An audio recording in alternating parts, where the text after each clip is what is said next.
ये कहानी है राजू के बदलाव की, उसके आलस से प्यार तक के सफर की।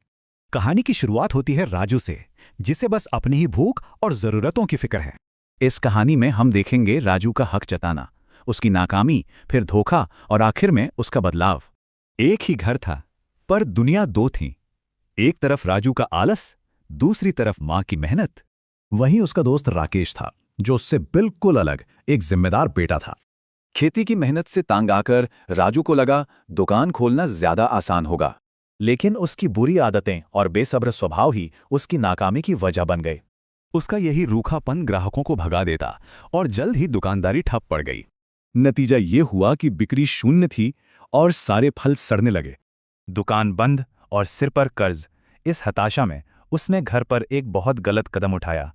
ये सिर्फ गहने नहीं, बल्कि एक माँ की अपने बेटे के भविष्य के लिए जोड़ी हुई उम्मीदें थीं। तो अब ऐसे में राजू ने क्या किया?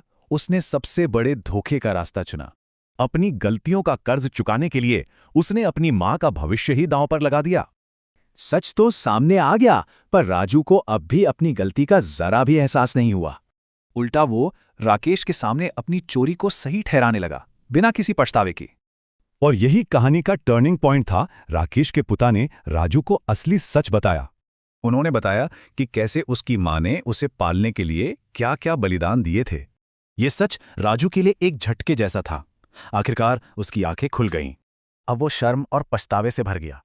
उसे लगा कि वो माफी के लायक भी नहीं है। वो सीधा घर भागा और माँ से माफी मांगकर खुद को बदलने का वादा किया। लेकिन माँ ने सिर्फ इतना कहा, बस मेरे पास रहे और मुझसे प्यार से बात कर। और बस यहीं से राजू पूरी तरह बदल गया, आलसी से मेहनती और स्वार्थी से जिम्मेदार। अगले सुबह राजू एक नए जोश के साथ खेतों में उतरा, उसी काम में जिसे वो बोझ समझता था। राजू की कहानी एक सवाल छोड़ जाती है, हमारे जिंदगी को सही रास्ता दिखाने वाले कितने जरूरी होते हैं।